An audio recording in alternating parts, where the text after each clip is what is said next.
NFTs. This meeting is being recorded. So since the move model often requires knowing the signer for transaction, so we have resource accounts for the signer capability. And the main thing is for automated use. So resource accounts can publish move modules and automatically sign for transactions and minting. And it can be assigned to the like resource account. So this for this capability is when that is what you see in our code. First we have an origin account. So you might be the origin account here, right? You are the one who is deploying this off to a resource account. And whenever someone is interacting, they're not interacting with you, they are interacting with the resource account. So if you make a parallel with this with solidity, like this would be essentially reacting basically interacting with a contract, but a contract that has capability of signer. That is not a possibility when we talk about in normal solidity. So this is something that is baked inside, and that is what you see in the code sample as well. First, in this, like what you're asking, right? There's three different addresses and why they are being used. So because of this, if you move over to your code, yeah, so that is why first we are calling this create account for test function. And after that, we are creating a resource account, and through that resource account, we'll be publishing that particular module. So for this is the origin account. And for the signer thing, this is for the address receive, like the NFT receiver. So it's just for there for that. If you see this, like the timestamp functions, etc., that has just been created to just match the expiration timestamps and all. So that you can just ignore. That is to like check whatever time has lapsed, etc. You can add more functions for that.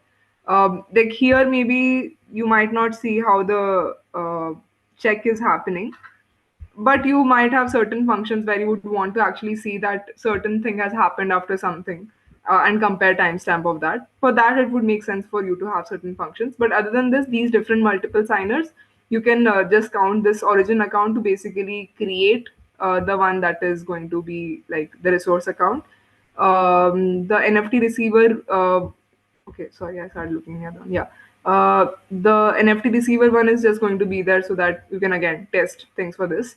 And the other, like the collection token minter, yeah, this is for the init module. So whatever other things are required after this is going to be used for that. The only logic here is for the origin account that is being used as a signer here to create another resource account on top of it. So the signers are going to be same or different? I didn't understand that part. Right. So this function setup test is just setting us up for the testing environment. Okay. So first we are just creating a resource account and publishing the module. Now, what are we actually testing here?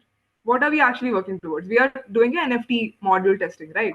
So for that, obviously, we would require a collection token minter and someone will be receiving the NFT. Only then you will be able to call and check for the other functions. So if we go to the init module code, right? You're actually for the testing environment, you first have to set up certain test variables, right? So for this, if you're doing an init module, what is it doing?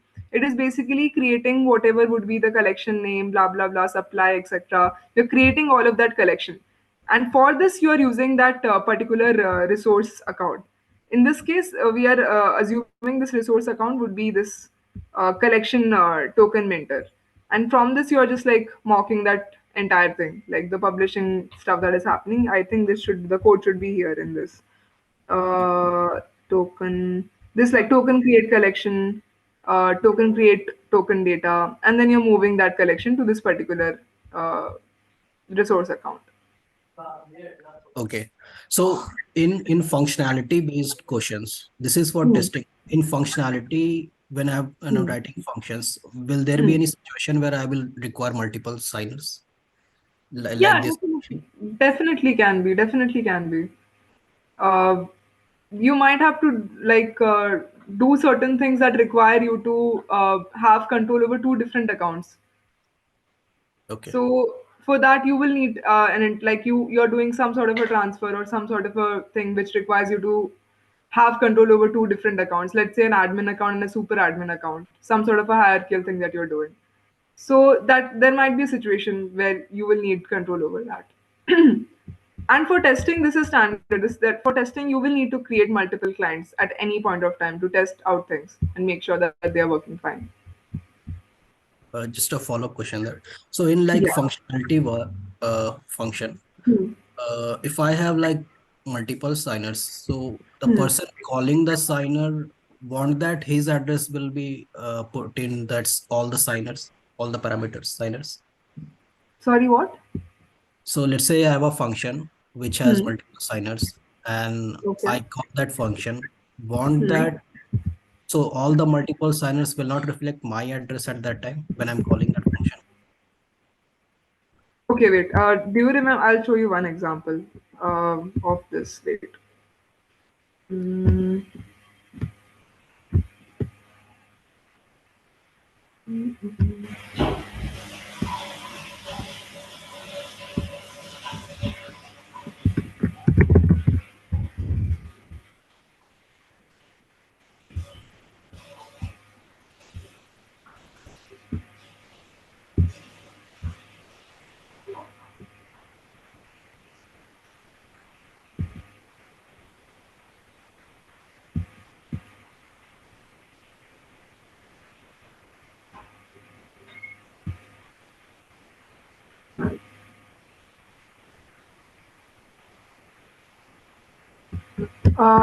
Does anyone have remember the link that I shared for the multiple signer things?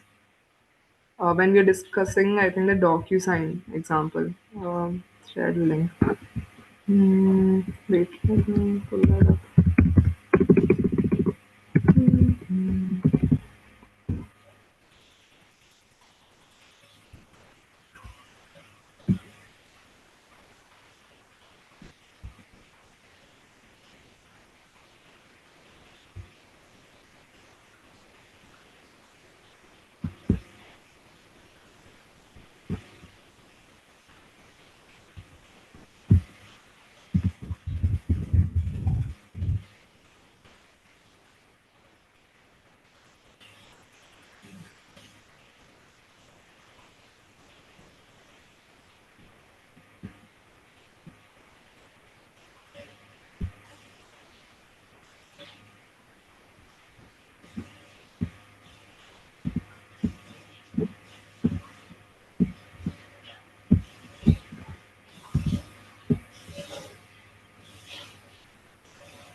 Okay, this is a good one. I'm not able to find that, but let me share an example of how you can think of building the logic for this.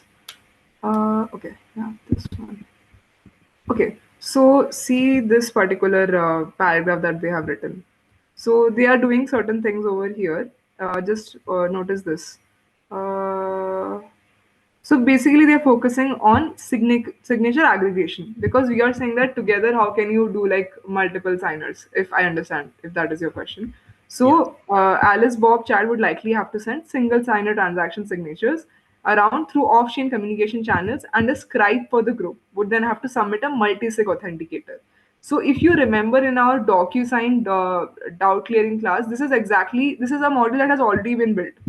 So in the code, what that is exactly what they do. They aggregate and bring it together, all the signatures, and then you're calling that function. So that is a way you are basically saying that this is essentially through the permissions of, let's say, four or five different individuals. This is the signature of it, and then you can also generate an account address for it as well. So that is exactly what happens in a multi-sig thing. Other than this, there is another interesting this thing as well. Wait, this is a very advanced topic, but if you are interested, you can actually go through this. So they're talking about how can you think of building a transaction manager over here, but the part that is important for us is an on-chain worker leader harnesses that lets multiple accounts share the signer for a single shared account.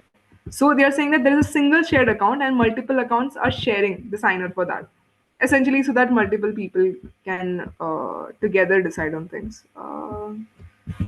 There was some, yeah, workers and identity. Yep.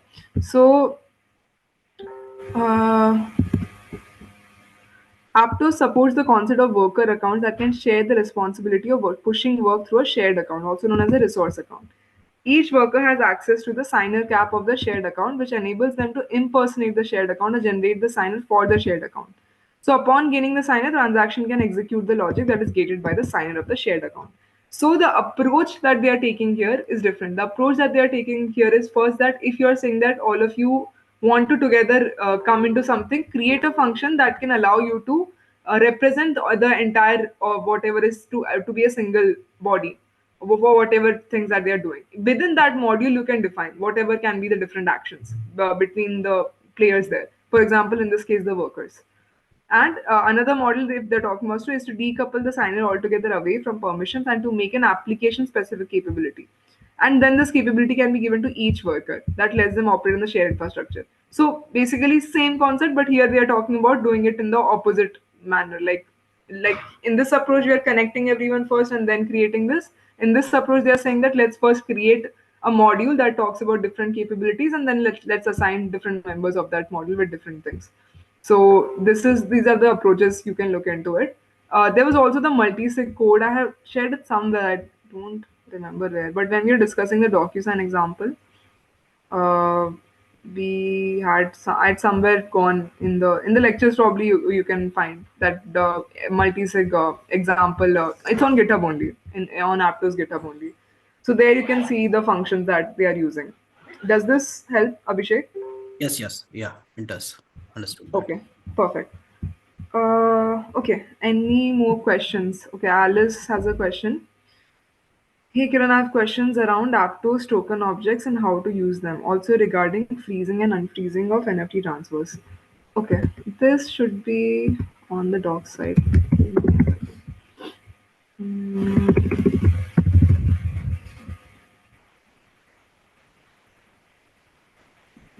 mm, mm. Yep, yep. Okay, so one thing that I've mentioned before as well, that this coin and this token they have become legacy this thing. So I think we did one example for this using the token model, I think. So now it's like legacy code, so it's better to use the fungible and the digital asset standards instead. That is one. Second is okay. I'll just answer first the freezing and unfreezing. How to use them?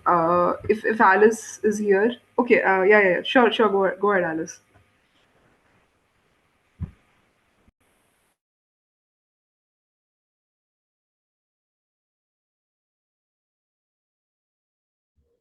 Yes, Neha. So, I was looking at, the different aspects of the link that I have just provided in the chats.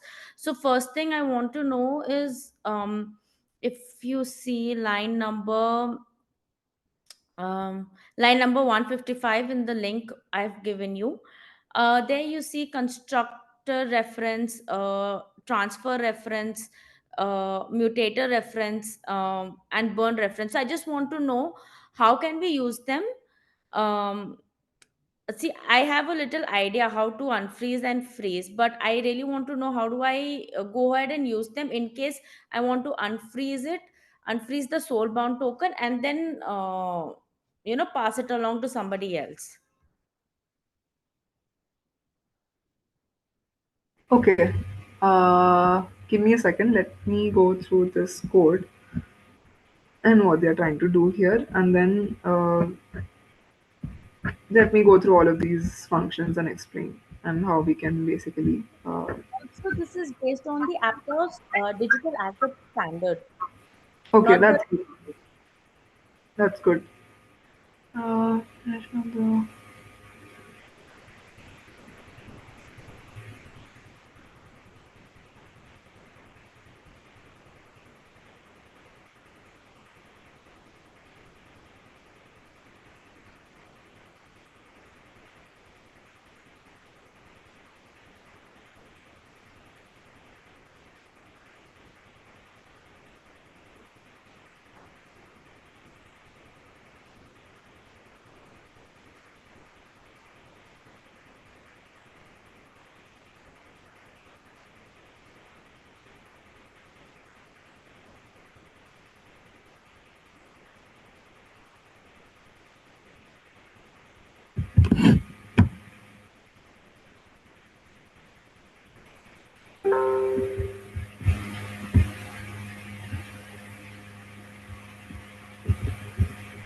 Okay, let me share this other screen, the one that Alice has shared, and then I can just go over the code.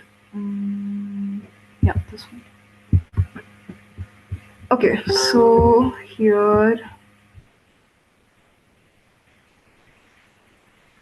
mm, property map, rent,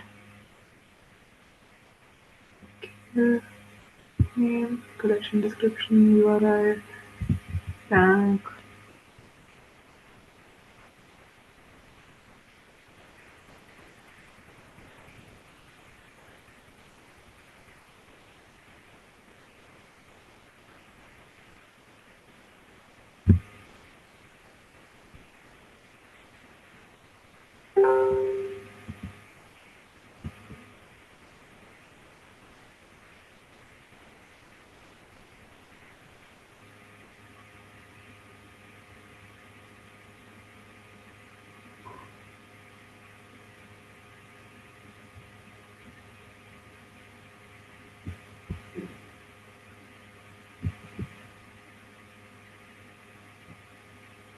Create ambassador collection.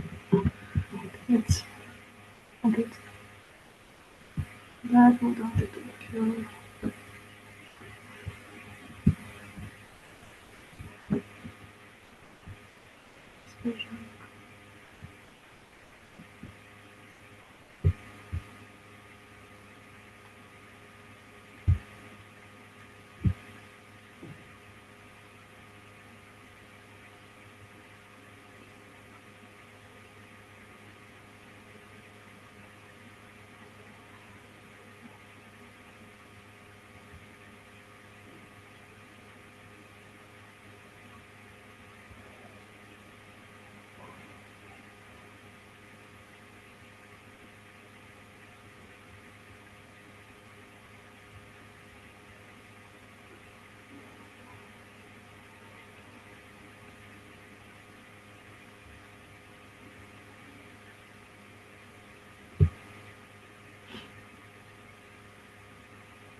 Okay, got it. Went through the code a little bit. Primarily, I'll just go over the things that you've asked, but before that, I'll give an understanding of what this is. So this is basically just a SBT collection repo, and here we're talking about this ambassador, like it's called ambassador token, and here like there are two concepts. One is a level, one is a rank. Level basically can be 0 to 9, 10 to 19, all of this, like numerical number. And depending on which level you are in, you are given the rank of bronze, silver, or gold. Okay. And though there is one event thing that is important here, which is whenever the level is updated, we are emitting an event. Okay. And we are recording this also in form of a struct. Okay. So this is basically the core of what we are doing here. Uh, all of this is basically just setting up the repository, like whatever is required, and then setting up the collection, creating some view functions that can enable you to get whatever attribute you want to look at. The important stuff that Alice wants to know here is around the burn stuff, burn and freeze and freeze is there. Regarding the constructor reference also, you see it in line 155. Line what? Line 155. 155. Okay. Okay, so all of these things that you're seeing over here are basically already existing functions that are coming into play.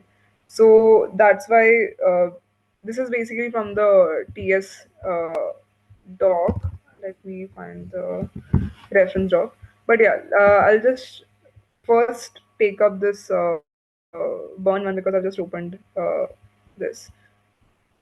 So let me share my screen. Mm,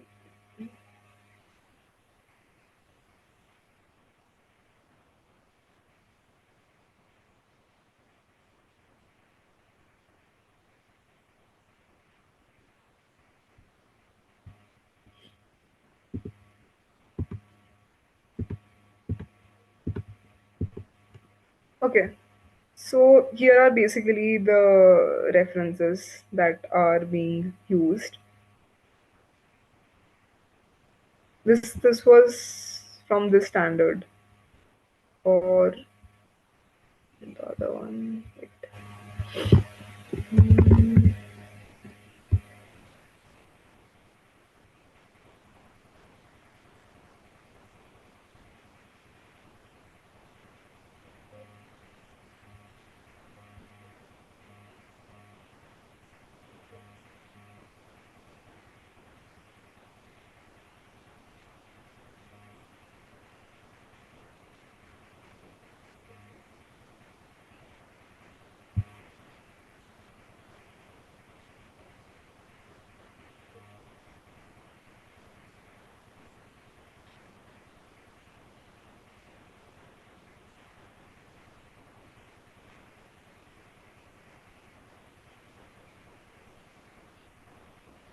Okay, I just have like this is basically the function that they have used in the code that in the code that you showed. What I don't understand is that we have not passed the fungible asset in that particular one. We have just passed the reference over there, I think. Not sure how this would work, but maybe because token itself is calling it, so it does not require a reference. Might be the case. But in this piece of code, what they are doing is first they are withdrawing the asset from the particular account. So that's where you have the move from, detaching basically from the account that asset. And what they are doing next is just they are burning from just not on a token level. They are also moving certain things from the property map. Property map, I think, is holding the rank or something, right?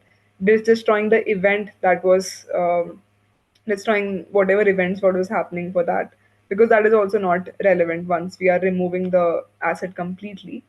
And then they are doing a burn underscore ref. So this burn underscore ref, when they're passing this, because token is the object that is calling it. That's why maybe this fa thing that you see in this function is not required, but that is what it's doing. This will reduce the pass in fa to ashes and adjust the supply.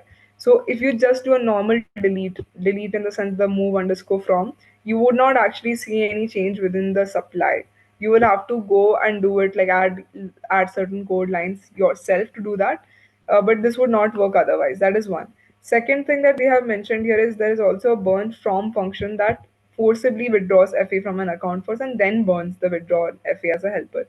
So you can actually run this function as well. So what this will mean is that if you write this function in your code, then you do not need the move underscore from function, because this will do both the things at once. So this is basically what is being used in terms of the burn function. Mm, then is the transfer thing. Let me see where it is in the code. Testament burn. Uh, Set ambassador level.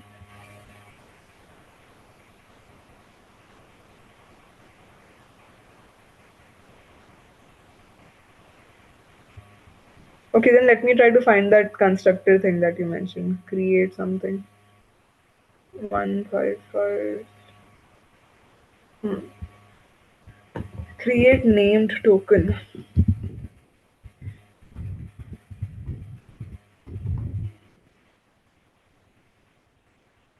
Again, Aptos standards. So, okay, so they have basically distinguished between two different types of tokens, name tokens and unnamed tokens. So that's why the function. So these tokens have deterministic addresses. So basically, they're taking all of this information, creator, address, collection name, and token name, concatenating it, getting a hash value for it.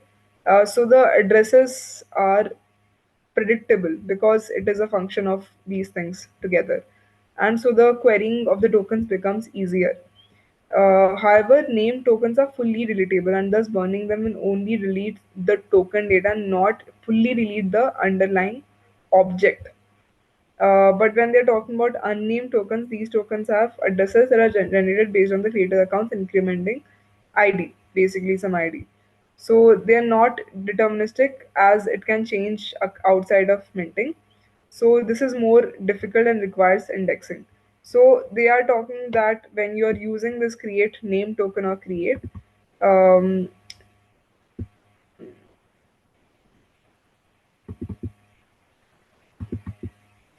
this is a very good point they have made here. This is a very good point because they are saying that generally they would recommend create because it is clean deletion if the tokens are burned. This is exactly why this burn code is a bit different than what you would have seen for the other examples because we are using this create name token. So our tokens are the address is a function of a couple of different things. But why is it important in this case? Is because here we are preferring deterministic addresses. We want it to be this way. Why? Because we are building a collection of soul-bound tokens, which means that each token's address is created from the holder's name. Because we want to embed that particular piece of information in the address itself, that's the reason here we are using create name token, and that is also the reason why the burn mechanism looks a bit different than what you would have seen with create or something else, where it would have been significantly easier, or it would have allowed for like a cleaner deletion process as compared to this. Does this make sense?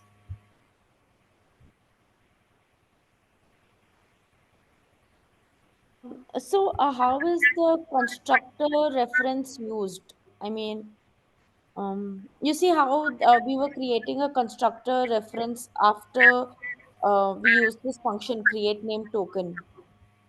Constructor reference, So right? if you, So yeah, yeah, go ahead. now if you go back to the code, like they're they're retrieving something. So there is some return value from this, which they have named constructor ref. Um, Correct, correct. so I just want to know how is it being used to generate all the other references, and how we can use the other references for there are multiple purposes. Okay, I understand burn reference, but my more focus is on the transfer reference. Like how Got I'm it. going to use that. Understood. This is all probably should all yeah. So yep. So they have just so in the previous example, like just the previous page, actually let me go back and show you. Here you would not see them returning any value. They're just simply calling the function and that is it. Okay. Which would have been fine for us, like if we were not doing certain more things on this SBT, but we are. So that's why we need this constructor reference. It's just designed this way. Like there's nothing like that is we are doing logically or something. It is just designed this way, which is taking this constructor reference, like this particular example. Um, so this is basically that can allow all of the code that you see here is to allow for these particular things. Like it will have certain more capabilities to manage the object. And the base code for this you can actually find in the main Aptos repositories. So here they have given an example of this delete reference, and this is how you saw in the example for bird, right? How you can use it. So doing the same thing, like moving first and then doing like a delete object and stuff, right? So this is the way they are, like this code that you see here. Here you can see like struct, transfer, ref, and all of this defined, you can actually go and check the functions in the base code: generate, delete ref, generate, extend ref, then transfer ref, etc. That will allow from this constructor reference to take certain things and add and just give certain capabilities to the new constructor references that are returned from here. This is more or less the whole logic that is being done over here. They have written over here as well. Hmm. So this particular thing that is generating a new named object and returning it, and it can be queried because it's a named object. It can be queried globally by knowing the user generated seed used to create them. But what it's also saying is that this is also the formula that they have mentioned to create this. Uh,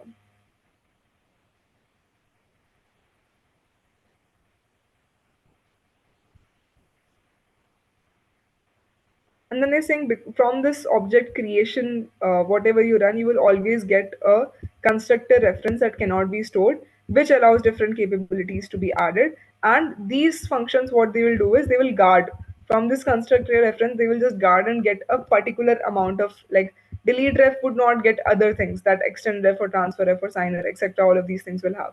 So this is basically these functions that will guard and protect by just removing couple of capabilities from this constructor ref, giving some base capabilities according to the name back.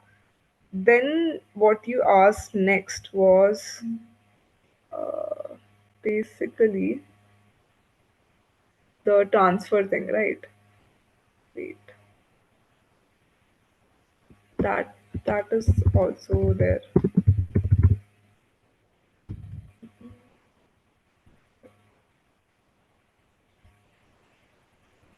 Okay, so transfer and freeze or unfreeze. So I am not sure if it's in the code that you mentioned, otherwise I would have shown you there itself. But they're just saying that whenever this transfer if thing is being thought of, we have the fungible store that is holding the FA with certain metadata. So all you need to think of it, there is a boolean in this which is called frozen. This is also exactly similar how you see in the Solidity smart contract as well. It will just check for a particular attribute if it's frozen or not frozen. If it is false, the store is frozen. Nobody can deposit to or withdraw from the store without using this reference. Or you can withdraw from or deposit to a store ignoring the frozen field. So there's a force withdraw as well. I'll show you here. So they have just defined these calls here, which basically, like, these calls are already there, which basically will take these things. Reference would be the transfer ref that we'll get after running the generate function that we just saw over our constructor reference, and whatever would be the object, and then you can flip the frozen. So by this you can decide to freeze or unfreeze what you're discussing, and this will also emit a frozen event, so you can catch that and show that as well. To forcibly withdraw, they have shown that there's a fun withdraw with reference. Again, if you're passing the this thing and you're setting this should allow you to perform the particular action. So they have also mentioned there is a function named transfer with ref that is combining both of these together. Maybe that is the one that is used over here. Let me.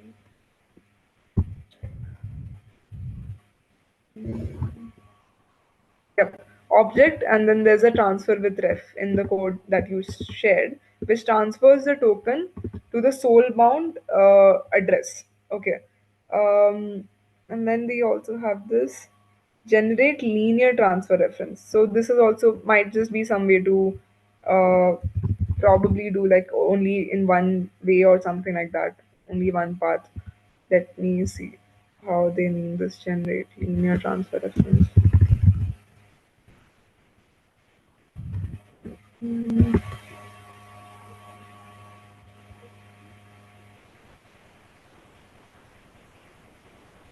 Okay, this function I'm not able to find here, but this should be in your base code. But yeah, this is basically just merging these two things together, withdrawing and then depositing. But the main thing that you have to see here is that if you're ignoring this frozen field, then you need to have a transfer reference because that is the one that has the capabilities to allow for certain things. Does this make sense? Yes, Neha. Also, if you see in the code that I've given you, Hmm. the way that they have, like, made the token non-transferable is that they have used something called disable ungated transfer. line Correct. 157. Correct. So just want to know, going ahead, if I want to transfer the token Hmm. to Hmm. some other address, so I can use this transfer reference and Yep. Yep. able the transfer and then transfer it to anybody else. Yep, yep. So they have basically, this is your powerhouse. Think of these functions as a powerhouse. If you are using, so this is the beauty of using existing things on Aptos, because they have built out all of this infrastructure. Use these creation based statements, because they already have things that you can build on top of it and do things from that. And this disable ungated thing is also somewhere here. Wait a second, we'll probably find it. Yep. So they are talking about extend, yeah, transfer ref can be used to disable owner transfer when this is true, or to forcefully transfer the object without the owner being involved. So this is a possibility over here that can be allowed. And just think about it, like from take a moment and think about it. This is something that can never be done in Solidity. Like, just imagine this kind of a thing. Forcefully transfer the object without the owner being involved. This might sound wrong, but try to understand one thing.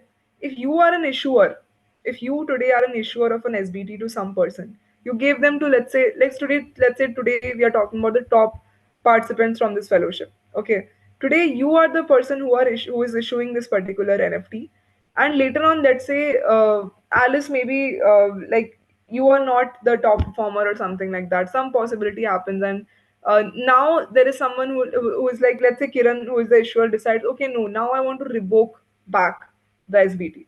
Okay, so what happens in this case? If you're talking about normal solidity or the way that things work, it would just be like, hey, you cannot take something like that is already in the account. It's not a possibility unless someone hacks or gets your private key. But here we are changing that narrative. Why and how? We are able to change it because we are saying that the person who is issuing that particular asset can have the authority to do the same. So here that entire dynamic is now shifting. Second thing that I want you to pay attention to is that in Solidity all the assets are treated the same.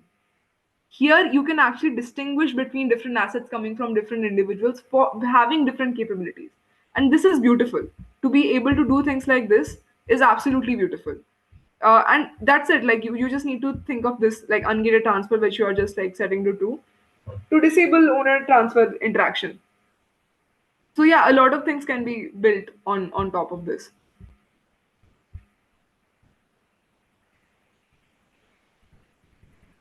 Got Any it. further questions? Thank you, Sneha. Okay, any other questions?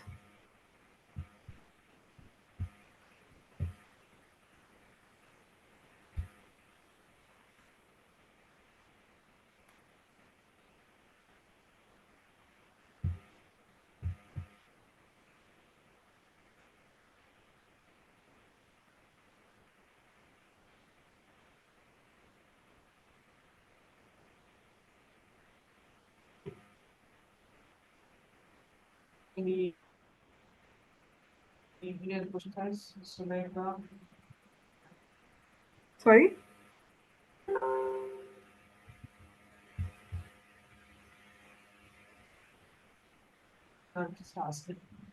Yeah, yeah.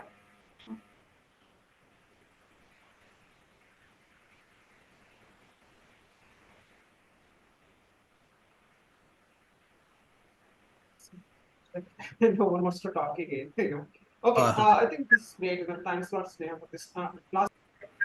One question I have. Yeah. So even though I understand copy drop and others, store and other, but when I'm like defining struct, I still like feel issues. Like, can you give me like more on the theory side? Like, what should I be thinking when defining struct and using these store and drop? Understood. Understood. Okay, that this is a very good question. I think it will, to be honest, a lot of it will come by practice. But the thing that I would do personally is whenever I have to create some system. Okay, let's say today I'm creating uh, let's say a list of all of the fellowship students. I'm doing some student management system or something like that. So what I'll first focus on is writing down everything that is a possible entity here. Okay. Normal, like people who have studied computer science here would remember this ER diagram thing that we do, entity and the relationships that different entities have. So I'll first think that, okay, we have first of all, let's say the fellowship organizers, then we have all of the student data. Student data can be aggregated together to create like a student store or student body, something like this. Okay. And then I'll think individually from, okay, let's talk about the student specifically. So, what are the functions that I can perform on the student? What are the actions that I want to be performed to the student? Can I drop a student? Can I delete a student from the database? Yeah, okay, fine. Can I copy a student? Can a person, like a student sort of a thing, can be copied exactly? Would that be all right? Maybe no. At that point in time, maybe I'll think that, okay, maybe this, because here we're talking about a person. So here the copy thing that would not make sense. um, Now replace this example with, let's say, a to-do list. So we are talking about a to-do list. Okay, same thing. We have a list of different like to-dos, some particular notes that are written down. I'll ask you the same question. Can I copy like a to-do? Would that be like a problem? Can I duplicate a to-do? Maybe your answer will be no, because then it doesn't have anything to do with identity, right? Why? Because I would not want token to be thought of as an asset which requires an address of its own, and through which functions can be done. But when I'm talking about the context of the fellowship, I might want each of you to be thought of as individual entities having addresses that can basically do things with each other. For example, everyone here um, might have certain like education material that you want to transfer amongst each other. You might have certain tokens, etc. You might be like, we can create different functions as well, whatever normal interactions that are happening within you folks. So now for me, I want to think of you as a resource in this example. But if I'm talking about the list of all of these to dos on notes, that should not be a resource.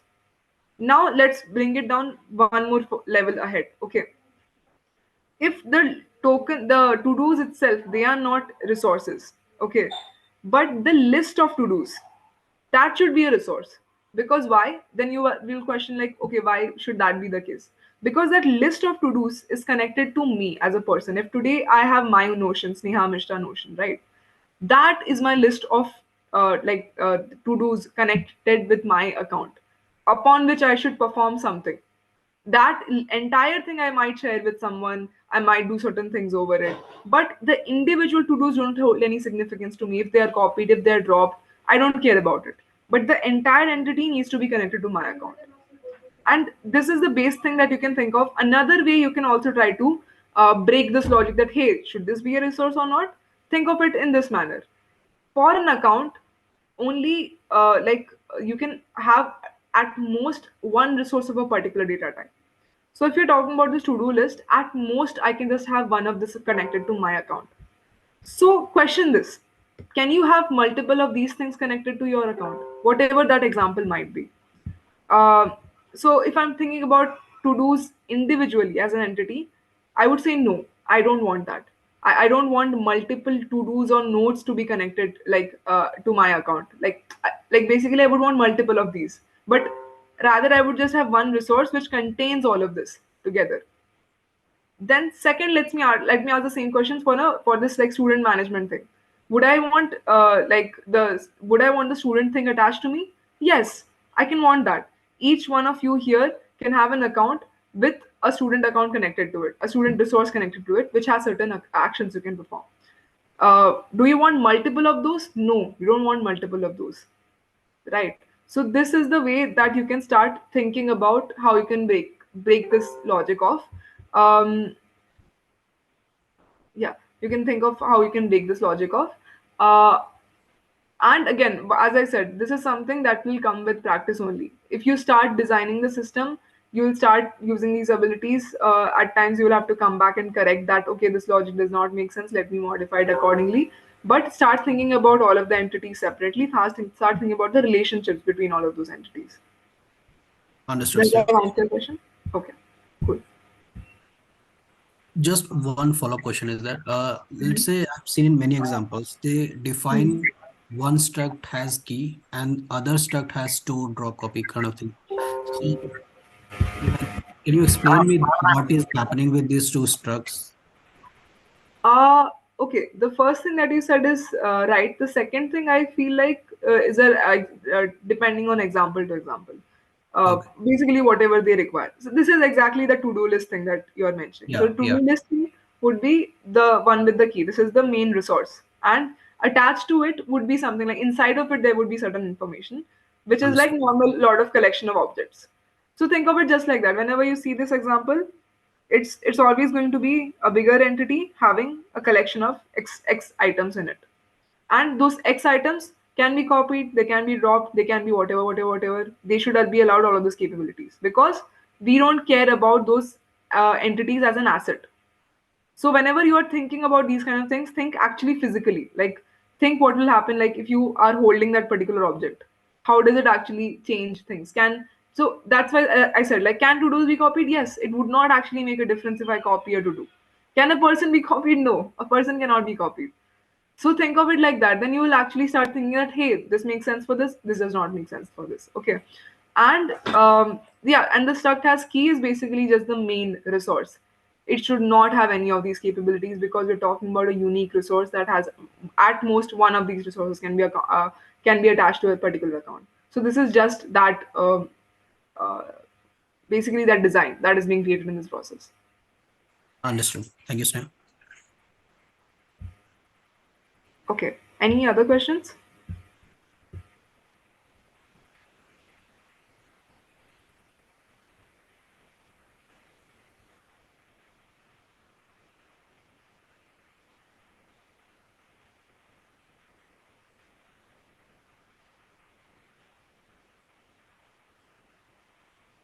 Okay, cool. If there are no other questions, okay, I think that brings us to the end of this. If there are more questions, you can ask me on TG. Again, I know that I'm very slow to respond there, but do ask. I'll try to get back to you. And looking forward to the amazing projects that come out of this fellowship.